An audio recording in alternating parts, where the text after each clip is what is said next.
My dearest love, it has been, alas, a full month since you departed on your business trip, and my heart aches with a longing that is not easily put into words.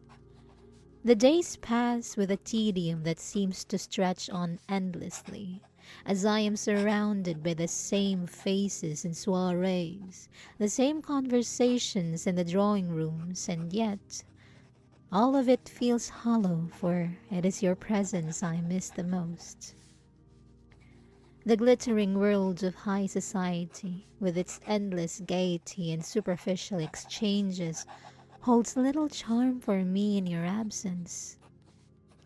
I find myself attending the grand galas and charming soirees, all the while wearied by the emptiness that lingers within me. I have become rather bored of the people who are so eager to be seen and heard, gossiping about their trivial matters, their fortunes, and the latest scandal that has caught their eye. They speak of new fashions, of frivolous trinkets, of who is to marry whom, but none of their words hold the weight of what I truly yearn for. Without you beside me, their chatter feels like little more than an intrusion into the silence of my soul, a silence that only your presence has the power to fill. I cannot help but reflect on how different life is when you are not here. There is no one to share a knowing glance with, no one to hold my hand as we wander through the gardens. No one to listen with patience as I talk about the trivialities of my day. I am left with only the echo of my own thoughts, which, I fear, have turned increasingly melancholic as I wait for your return. It is true, however, that the endless gossip of our circle, though tiresome, has at least afforded me some distraction. The latest whispers are, as ever, both salacious and ludicrous. But there is one scandal that has piqued my curiosity beyond the usual frivolities. Madame Leclerc, the charming but ever dramatic widow from the East End, has found herself at the center of an uproar.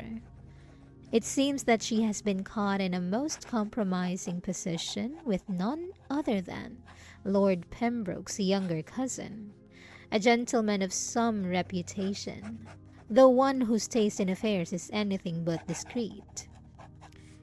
The affair was uncovered when Madame, in her usual flair for the dramatic, dropped her fan in the most inopportune moment during a public tea at Lady Malbrook's estate. The subsequent confrontation has been the talk of the town, and of course, you may well imagine the gossips are beside themselves, discussing everything from the pair's secret rendezvous to how the scandal may affect the family standing. It is a spectacle, to be sure, but one that fails to occupy my mind for long, as the amusement it provides is but a fleeting distraction in the larger void left by your absence.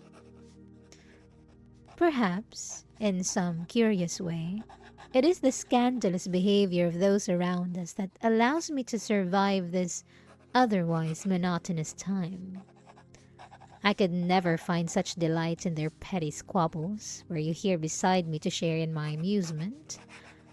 But as things stand, these small diversions, however laughable, are the only things that keep me awake at night, if only to have something, anything that momentarily takes my thoughts from you. In any case, I was positively delighted to receive your most recent letters. The adventure you describe in your travels fills my heart with a strange mixture of joy and longing. How I envy your experiences as you roam foreign lands, tasting the delicate flavors of the far-off places you visit. Your description of the exotic foods you have encountered. Oh, my dearest, you must indulge me. I can almost taste the sweet, spiced perfumes of those dishes, the richness of the sumptuous fare you speak of. To think, such delicacies that we, in our quiet corner of the world, may never know, and yet you partake of them as though they were the simplest of pleasures. It is perhaps a blessing that you write so vividly, for in your words, I too am transported. The thought of you sampling with such unusual meals and basking in the splendor of those far-flung cities fill me with the sense of connection, as though I am by your side, seeing the sights and savoring the taste you describe. How I wish I could have accompanied you on this journey. How I long to experience these wonders through your eyes, to walk hand in hand with you down cobblestone streets, to sip wine beneath foreign skies, and to indulge in the most exquisite foods in places far beyond our own. My dearest, you must promise me that on your next trip, we shall not allow such an adventure to pass us by without me at your side. I can imagine it now. Paris in the springtime, with the air fresh and crisp, filled with the fragrance of flowers blooming in the gardens. We could stroll through the streets, hand in hand, stopping by the charming cafes that line every corner, where we shall indulge in the finest pastries, warm croissants fresh from the oven, and delicate creme brulee with its perfect golden top. Oh, how I ache for such simple joys. And the markets? The bountiful tables of fresh fruits and delicacies. Fresh figs, ripe strawberries, and cheeses so rich I could never hope to recreate them here. We shall, we shall linger in the quiet cafes, sipping cafe alwe. Alwe? Oh, how writing this letter makes me miss you more and more, my love. Do you, my dearest, think of me as often as I think of you? Do you miss the quiet comfort of our life together? Or is your time consumed by the demands of your business? I trust that you are well and that your endeavors are prosperous. But I confess that I long for the day when I can once again be by your side. The days here seem to stretch endlessly, and though I make my best efforts to appear the picture of elegance, to smile and participate in the rituals of our society, I cannot help but feel that all the opulence in the world pales in comparison to the joy I find with you. I often find myself in the quiet hours of the evening, remembering the sound of your voice, the warmth of your hand in mine, and the way we could speak for hours about nothing, simply enjoying the presence of the other. How I long for such moments once more. Your letters are my greatest comfort, my love. I hold each one close, reading them over and over again, savoring every word. Your tales of distant lands and new experiences transport me for a brief moment. Yet my heart remains ever anchored in the memory of our shared life, of the days when we were together without interruption. And yet, in some strange way, it is the very absence that heightens my love for you. For it is in missing you, in waiting for you, that I realize more than ever how deeply I am bound to you, how impossible it is to imagine a life without you.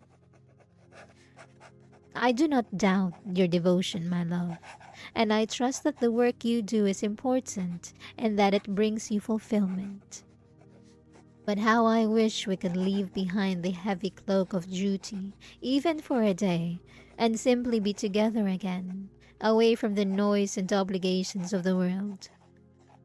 There is no grandeur that could compare to the treasure of your love, no jewel that could rival the light in your eyes when you speak of us, of our future. The world may glitter and sparkle with its distraction, but I find that I have little use for such things when I know that my heart belongs to you and yours to me. Until that day comes, I shall content myself with the memories of our time together, and with the hope that soon we shall be reunited. I shall hold on to the promise of our love, knowing that even in our separation, it remains a constant, a tether that pulls me ever closer to you. I will wait patiently, as I always have, for the day when our hands will meet once more, and we can share our love not through words on paper, but in the embrace of each other's presence. Know, my love, that you are ever in my thoughts, and that no amount of glittering jewels or grand celebrations can compare to the treasure of your love. I remain, as ever, your devoted and loving partner, waiting for the day when we shall no longer be separated by time or distance. With all the love in my heart, Ashlynn.